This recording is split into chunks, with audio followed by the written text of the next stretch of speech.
Watching from. Thanks for watching.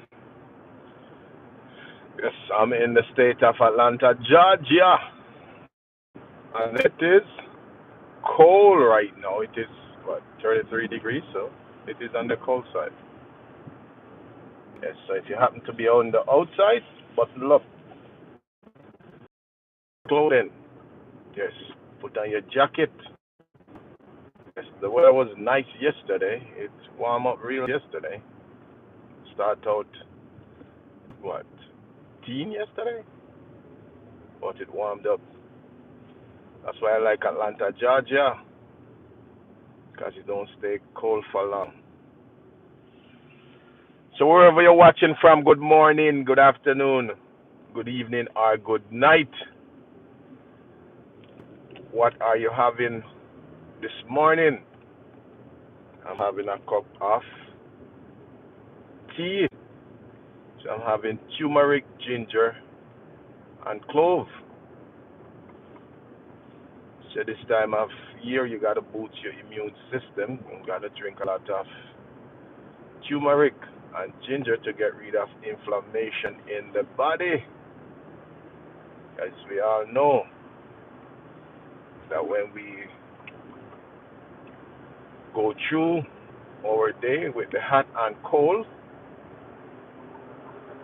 then it's affect our body, break down our immune system, and then we get compromised. So this time of year, they tell you like you need to go take the flu shot. Yes, go take a virus that you haven't got. So this time of year, they promote the flu shot because this time of year, a lot of people get sick. The reason why they get sick is because your immune system compromised because of the hot and cold. Because you think your body's too hot, so you know, let me go change my clothes. And let me wear less clothing. And the less clothing you wear in the cold, you know what happened. Your body get cold, and next thing you pick up a cold. Next thing you have, they call it bronchitis, or you have pneumonia. So you gotta dress for the weather. So you always dress warm, and then you can scale down. But yes, I'm drinking some tea. You know, a lot of people love coffee. So one cup of coffee or tea, then I'll go. But thanks for joining this morning over here at Tampa underscore 1960 TV. We love you all. So thanks for watching. And remember to like, share, and subscribe to Tampa underscore 1960 TV, where we keep you up with what's going on in the news. So this topic this morning, it's a rather interesting topic. It's all based on immigration and legal status, our pathway to citizenship, our pathway to permanent residence, however you want to name it. But some people have a hard time to become a U.S. citizen or a permanent resident. But before you become a citizen, you have to become a permanent resident. Some people get married and they get a temp. So they married and then they get a temp. The temp is for 2 years, but you have to stay married within that 2 years. Or some people, what they do, they do have a abusive spouse. So if your spouse abuse you within that 2 year and you get a divorce, you can still go into USCIS and do your interview. But I'm not a lawyer, so first you got to consult with a lawyer.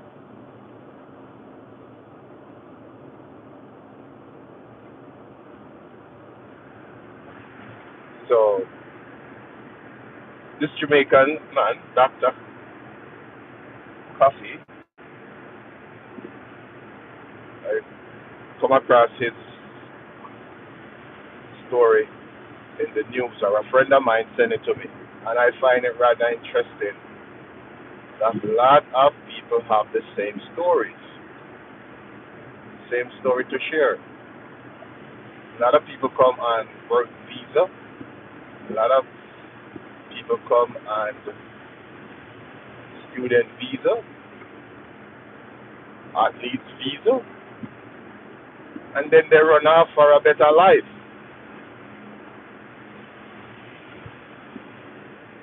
But his pathway to citizenship is so interesting to read. He should write a book, although I think he revealed too much information in a time like now, where Donald Trump and ICE agencies that are rampant just picking up if you're here illegally, left, right, and center. But Dr. Coffee, or Coffee, before he become a citizen, at least before he become a permanent resident, he's a Jamaican, and he was adopted by a foster parent.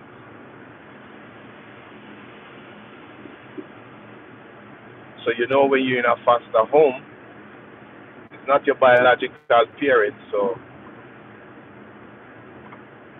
sometimes you're not gonna get the best of treatment. Sometimes you're gonna feel neglect and left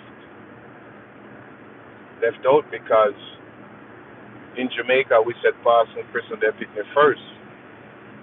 So they're gonna take care of their own before they take care of you. So Dr. Coffee grew up in Jamaica, and he was in his final year to graduate from high school. He was the head boy of a high school in Jamaica. But his adopted parents sit him down just before he graduated. He was supposed to graduate in June of that year, 1989. And his foster parents sit him down and said, this is what's going to happen. We're going to send you to America, and you mustn't come back. You have an auntie and an uncle in New York, and you also have an uncle. You also have an aunt in Florida. So we're going to send you to Florida, and this is what's going to happen. You're going to run off, which a lot of people do that. It's not just Caribbean people, because you enter the country legally. The only problem is if you overstay 6 months, then you overstay your visa, so you become illegal. So you left from a legal status to a illegal status.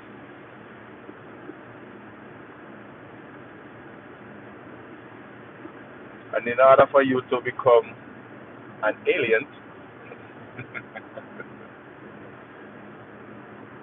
either somebody file for you or you get married.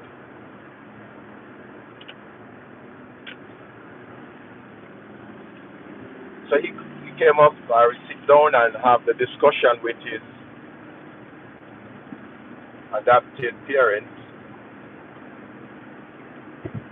They tell him, say, look, you're gonna come to America, you're gonna go to America, you're gonna run off. Don't come back. So the family have about 3 or 4 children. One of them, man, them is the same age, gonna graduate, and he gonna go to college. Now, parents don't have money like that to send both of them at college at the same time. They said, hey, you're gonna graduate in June, so when you graduate, where you gonna go? Because you're gonna find somewhere to live. But they didn't tell him that in so many words. They just tell him, say, hey, there's no job in Jamaica. So when you graduated, then, you know, where you gonna work? So he thinks, okay, they were looking out for him, for his future, because if you go to America, then you can start life or make life.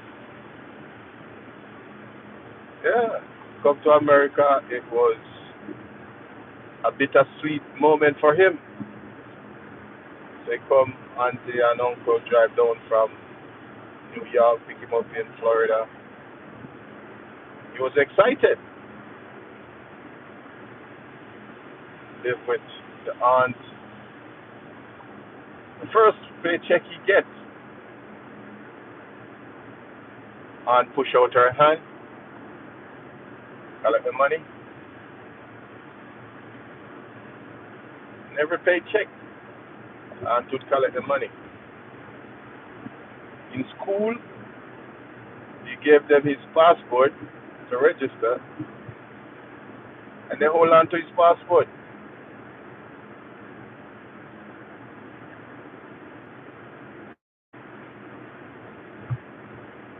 And when he get his transcript from Jamaica, then they give him back his passport. I remember, without a passport, you're not gonna get an ID. So if you happen to run into any problem, they're gonna have you as John Doe because you don't have nothing to identify. He's there battling from odd jobs. Till he start to hustling his way around New York, because you know New York is like a melting pot. He get a job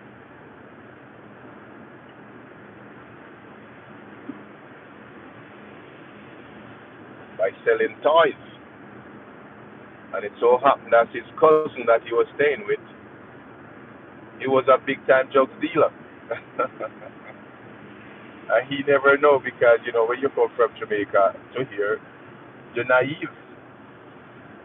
A lot of us naive because we don't understand that if your cousin selling drugs and the feds raid the house that you're in, even if you don't know nothing about it, they are holding you and they are going to deport you. Or you know nothing that your cousin is doing. So saying this to say that if you come here from Jamaica or the Caribbean or wherever you come from, you don't know your friend. You haven't seen him in a long time or your family member. You haven't seen them in a long time. Make sure you do your due diligence of knowing what they do. If they don't have a 9 to 5 and they have money, you need to pay attention to what they do because if you happen to in that house or in that car with them and you don't have any paper and the feds hold you, you're getting a free flight back to your country. Because first, if they are citizens, they're only gonna go away for a minute and then come back. But you can imagine you don't have a status in America yet. You're gonna get a flight back home, and it's a free flight. So first, you need to know what your family member or friends are doing before you go stay with them, or even before you even give them a ride or get a ride with them. Because I have this similar story. I love to play soccer.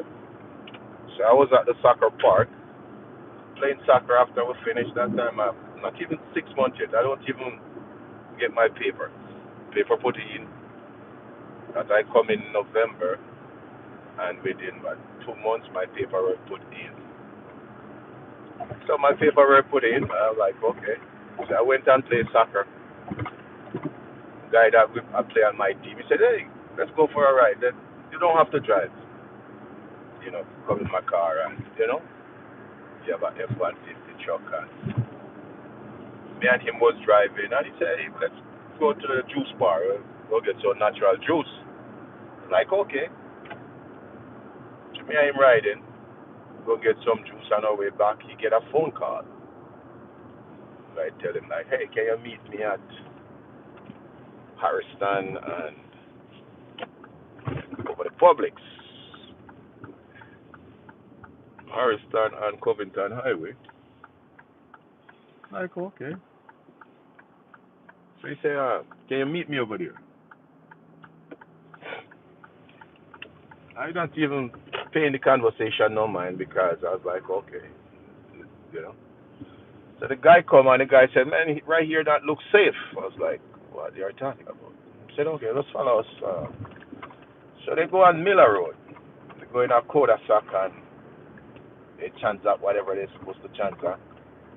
Guy open the glove compartment, take out a wad of cash and give it to the other guy, and the guy give him a bag of weed. So he tried to buy the weed in the back of the van, and we drive it. But something never sit well with me.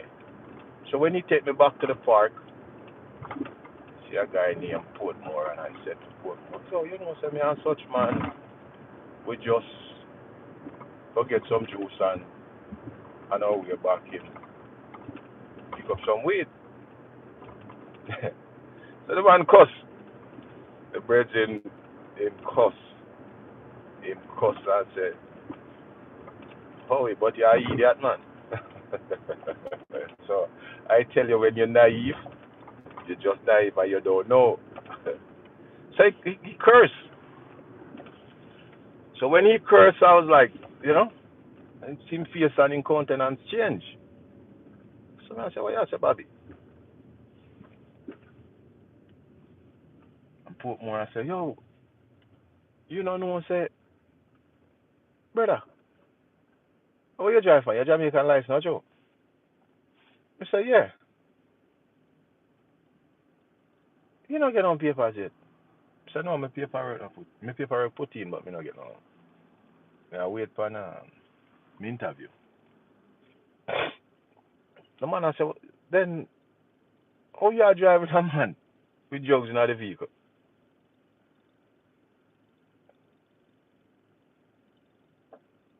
How you are driving with man in the vehicle and you are not citizen? You know, so the man a citizen. So what you talk about? The man I said, let me teach you something, you young man. I mean, you're naive to the system. The only thing will happen to him when them hold you. You don't have no papers. Same good all penny upon you and say fear drugs. Because I'm a citizen. So you know what go happen. They must hold you and then get a free flight back home. Now,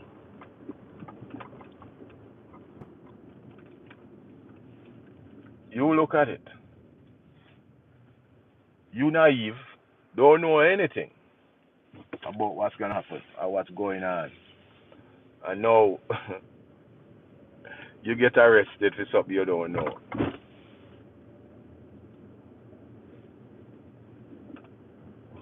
You get arrested for something you don't know, no knowledge of, because you say, hey, in a Jamaica, if I drive for a theme vehicle, most likely I go theme weed or herb. So I hit the ball hole for the drugs. I don't know nothing about it. In America, it don't work like that. They hold you jointly. Two case that. Yeah.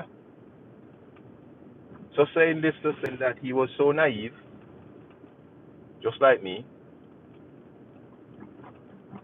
So you come and you see lots of them rolling as high ball or high roller. You don't even wanna associate yourself with them because when the feds start do the investigation, if you're rolling high with high rollers, when they're picking them up, they're picking you up too because picture tell 1,000 words. So saying this to say that. So he like okay, his cousin. So he was selling toys and all of that. So he went to this family home and sell them some toys and develop a friendship with the family. So one day he happened to come home, and when he come home, luckily he wasn't there. The feds bust the house and raid the house.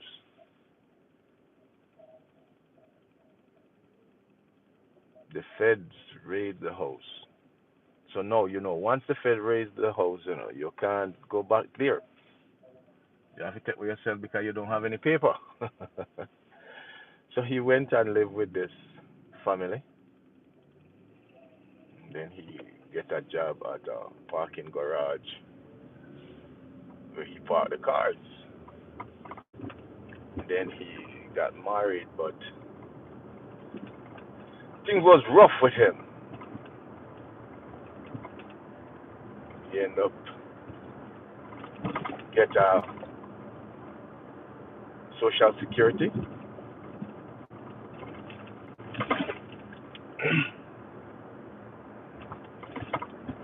The story gets more intense and more intriguing the more you read through the story. So he get married, and it was a bittersweet moment for him.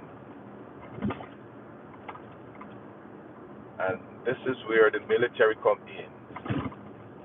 You can fight for your country, which is once you come here illegally and you enter into the military, then it's pathway to citizenship. Yes. So that's why a lot of people come from different country. They come here and they come on a visa and they overstay their visa. They go into the military, and the military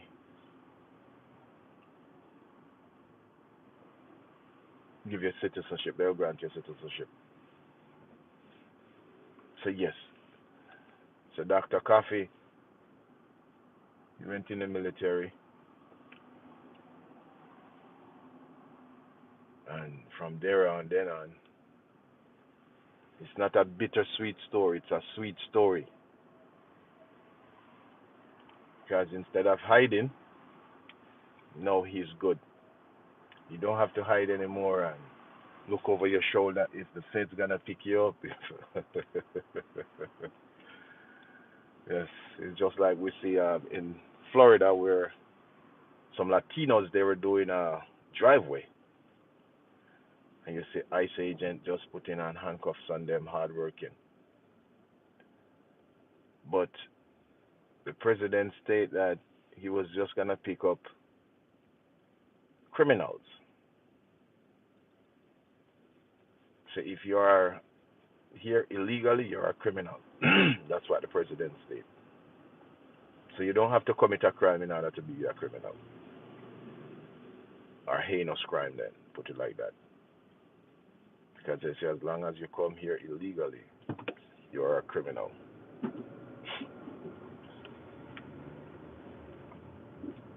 So Dr. Coffee,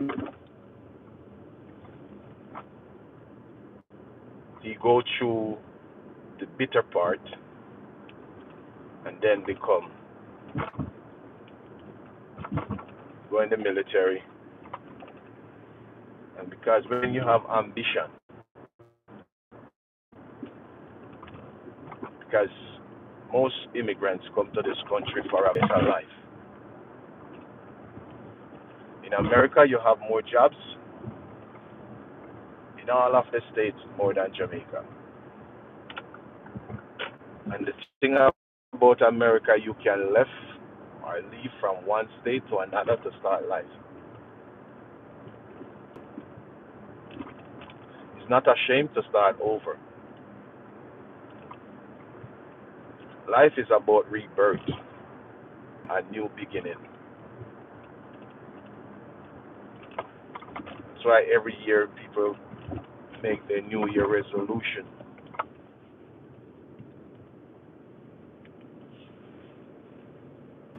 But a lot of time we tend to give up or give in because all our problems start to happen at once. But when you read some of these stories or listen and watch, you understand you are here for a purpose. Your purpose in life, and not start right here, right now, but further down the road, as long as you're alive, you are here for a purpose. And Dr. Coffee's story is a story that many, many foreigners or immigrants go through. A friend of mine, when I just got here and I get my paper, was here for 15 years. 15 years. I haven't get any paper. He tell me him and his wife, they were journey to the store. And he'll journey to the store. And like now where the time is cold, the wife would have him sit in the car, take out the key, and he sit in that cold car. The wife would go shop and come back and he'll be in the car shaking. But when you serve a God who protects you, all because you want your paperwork, and most call them American women, they can be very vindictive or spiteful. Yeah.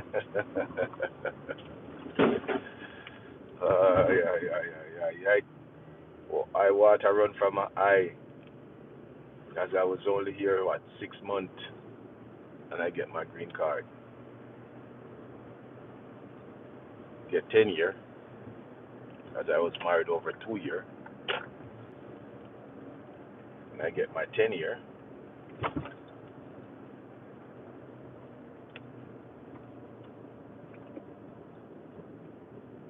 So I never get a temp. So people who get temp, they always have to worry about what if. And he was there telling me stories upon stories.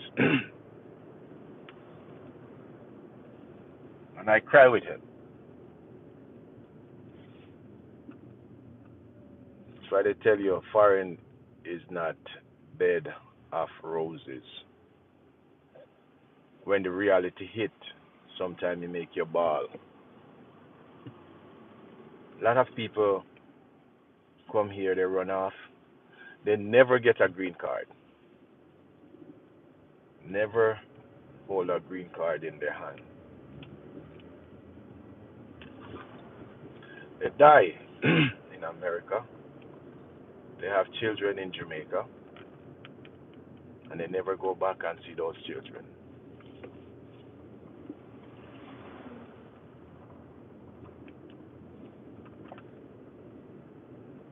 They're married to some woman, and those women ill treat them because when they know you don't have any paper,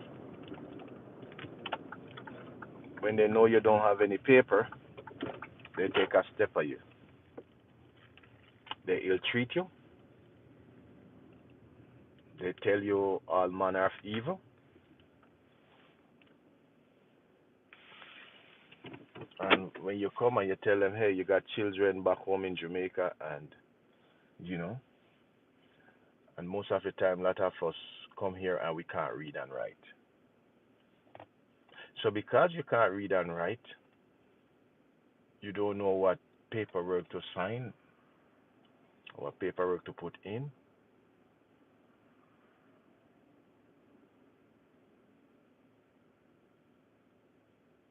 So you just come and work and work and work and work. Because if you grow up in Jamaica, that's all you know is to work hard. Work hard, make it easier for your children or for your family back home. So you come here and work. And some of us who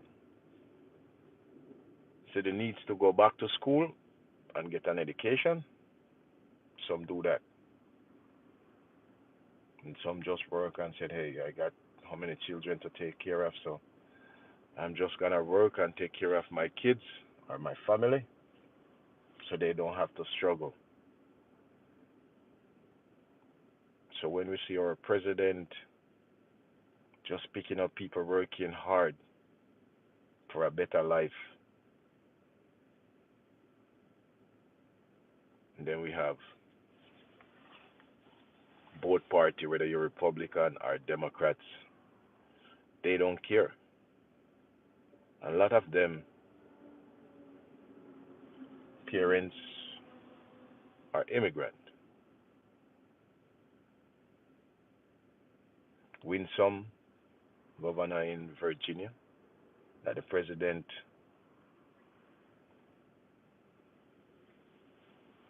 never endorsed.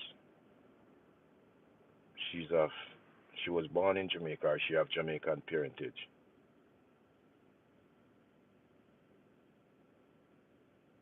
But how one feel or felt knowing that your brothers and sisters who come here for a better life, not breaking the law, working, have a 9 to 5, always does, and seeing them put in handcuffs just because they want a better life. If you look how much visa granted for the year for each country, it's not everybody gonna have a get a visa to come to America. Some have to come across the border. But as long as you come to America and you're working hard, making your honest living, I think they're supposed to like, okay, then you have a TIN number, which is a tax ID number, and you're paying taxes. Once you're paying taxes, what's the problem? You're contributing to society.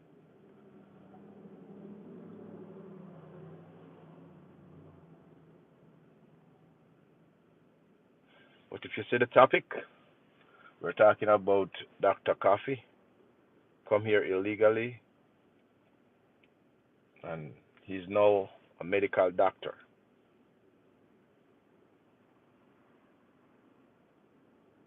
So through blood, sweat, and tears, he's a success. So big up yourself, Dr. Coffee. Blessings to you and your family, brother. And I know you're doing great things. Yes, you was born for this. And thanks for sharing your story. And other story gonna bubble as well. But blessings. Thanks for watching Tampo underscore 1960 TV, where we keep you up with what's going on in the neck of our woods. Remember to like, share, and subscribe if you haven't done so to Tampo underscore 1960 TV. Like, share, and leave a comment down below. If you're here illegally and you change your status, you could write what country you're from. Blessings. More love, more life, more health, more strength, more wealth. Monica Santiago is my mom. Run a while. Blessings. I'm out of here. Thanks for watching. Remember to tell somebody that you love them this morning.